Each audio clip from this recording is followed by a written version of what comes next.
Le bonheur dans le crime. Français, audio, compréhension.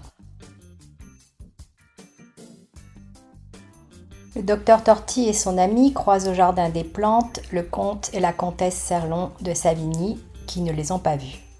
Le médecin raconte à son ami comment il a connu ce couple quelques années auparavant. C'était le comte Serlon de Savigny, le prétendu, disait la ville de V dans son langage de petite ville, de mademoiselle Delphine de Cantor. Le comte de Savigny était certainement un des plus brillants et des plus piaffants jeunes de cette époque de jeunes gens qui piaffaient tous, car il y avait, à V comme ailleurs, de la vraie jeunesse dans ce vieux monde. À présent, il n'y en a plus. On lui avait beaucoup parlé de la fameuse haute Claire Stassin, et il avait voulu voir ce miracle. Il la trouva ce qu'elle était, une admirable jeune fille piquante et provocante en diable dans ses chausses de soie tricotées qui mettaient en relief ses formes de palace de Vetletri et dans son corsage de maroquin noir qui pinçait en craquant sa taille robuste et découplée. Une de ces tailles que les circassiennes n'obtiennent qu'en emprisonnant leur jeune fille dans une ceinture de cuir que le développement seul de leur corps doit briser.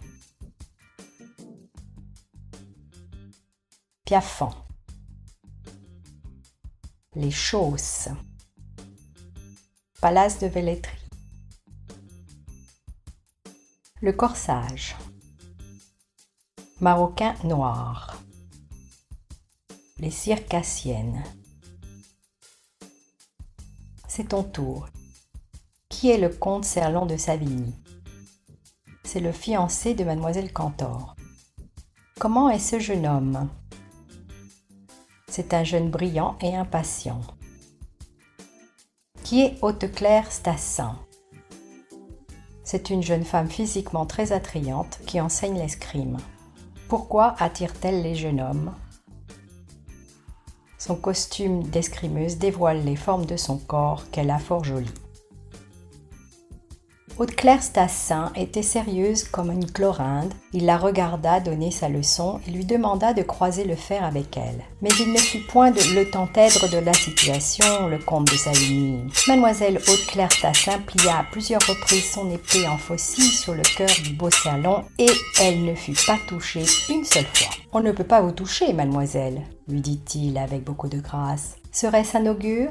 L'amour-propre dans ce jeune homme était-il, dès ce soir-là, vaincu par l'amour? C'est à partir de ce soir-là, du reste, que le comte de Savigny vint, tous les jours, prendre une leçon d'armes à la salle de la Pointe-au-Corps. Le château du comte n'était qu'à la distance de quelques lieues. Il les avait bientôt avalés, soit à cheval, soit en voiture. Et personne ne le remarqua dans ce nid bavard d'une petite ville où l'on épinglait les plus petites choses du bout de la langue, mais où l'amour de l'escrime expliquait tout. Savigny ne fit de confidence à personne. Il évita même de venir prendre sa leçon aux mêmes heures que les autres gens de la ville. C'était un garçon qui ne manquait pas de profondeur, ce Savigny. Ce qui se passa entre lui et Haute-Claire, s'il se passa quelque chose, aucun ne l'a su à cette époque ou ne s'en douta. Chlorinde, Tancrède, croisé de fer, la faucille, le nid, bavard, épinglé. C'est ton tour. Pourquoi Haute-Claire est comparée à Chlorinde? Parce qu'elle combattait également aux côtés de Tancrède. Pourquoi le comte ne ressemble pas à Tancrède? Parce qu'il se fait battre par Haute-Claire. Le comte est-il sous le charme de l'escrimeuse? Il semblerait que ce soit le cas. Il prendra des leçons tous les jours. Les gens de cette ville se sont-ils aperçus que le comte allait chez Haute-Claire tous les jours? Non, absolument pas.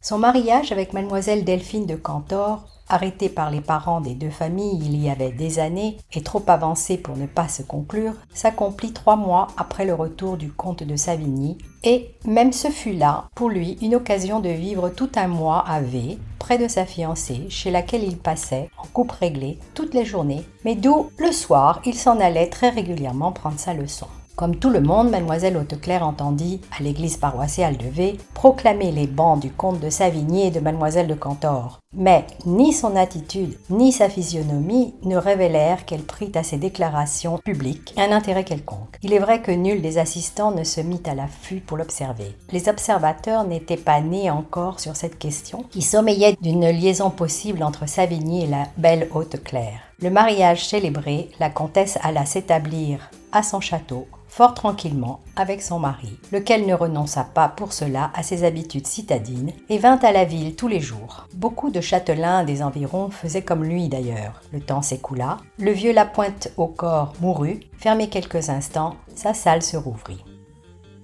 En coupe réglée, de façon très organisée. Les bancs. À l'affût. Le châtelain. C'est ton tour.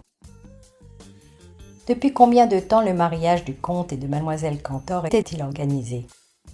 Depuis plusieurs années. Quand eut lieu le mariage?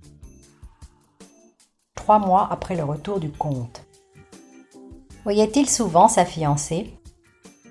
Tous les jours. Hauteclair savait-elle que le comte se mariait?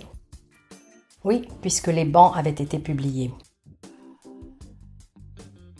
Le comte continuait-il à prendre ses leçons d'escrime? Oui, sauf quand le père de Hauteclair mourut et que l'école fut fermée.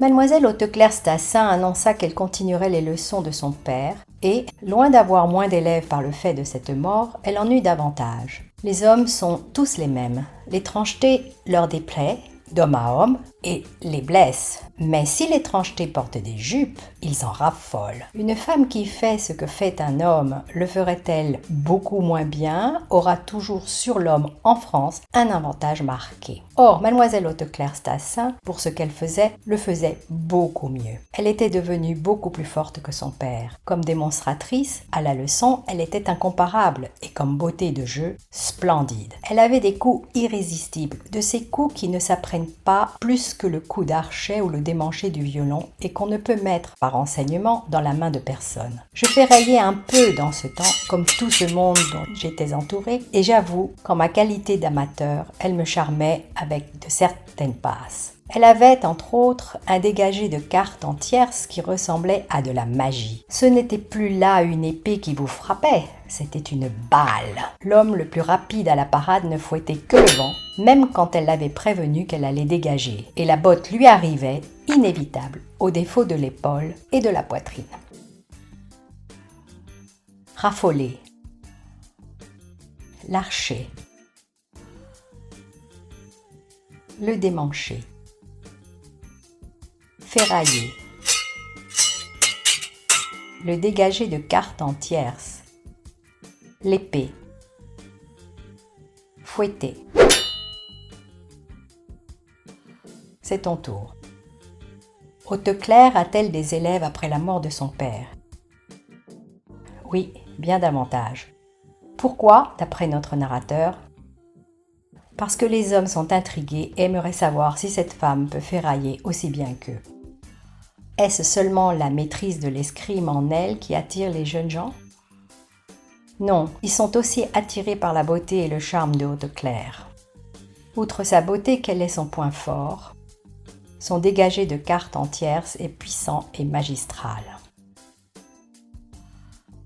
Elle était, je dois le dire, très imposante, et elle avait mis tout le monde sur le pied du respect avec elle, n'étant, elle, ni familière, ni abandonnée avec qui que ce fût. Sa physionomie, extrêmement fière, et qui n'avait pas alors cette expression passionnée dont vous venez d'être si frappé, ne trahissait ni chagrin, ni préoccupation, ni rien enfin de nature à faire prévoir, même de la manière la plus lointaine, la chose étonnante qui, dans l'atmosphère d'une petite ville tranquille et routinière, fit l'effet d'un coup de canon et cassa les vitres.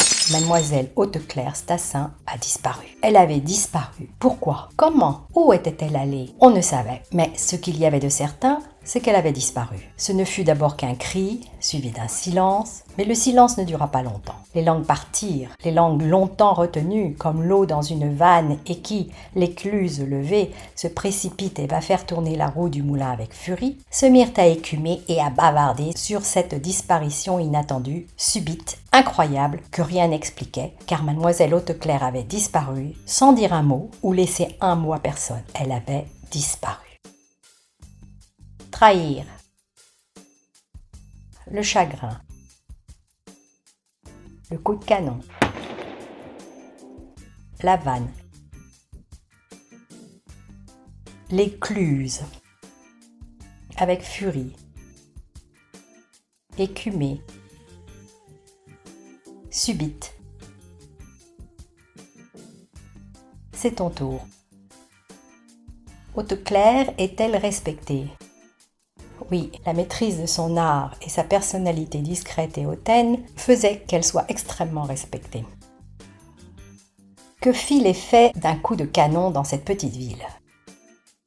La disparition de Hauteclair Stassin. Les gens savaient-ils pourquoi elle avait disparu ? Non, ils n'en avaient aucune idée.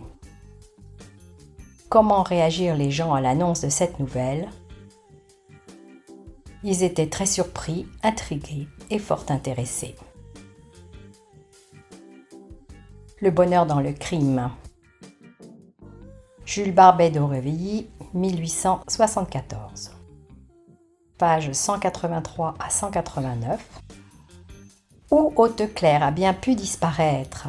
Est-elle vivante ? L'a-t-on kidnappée ? À toi de découvrir ou de résoudre cette énigme passionnante qui a inspiré nombre de représentations depuis sa publication. Si cette nouvelle t'a séduite, tu peux également lire les autres nouvelles exceptionnelles de cette œuvre intitulée « Les Diaboliques ». Bonne lecture. Une production de Kotoba, www.kotoba.ch. Copyright Christine Finker.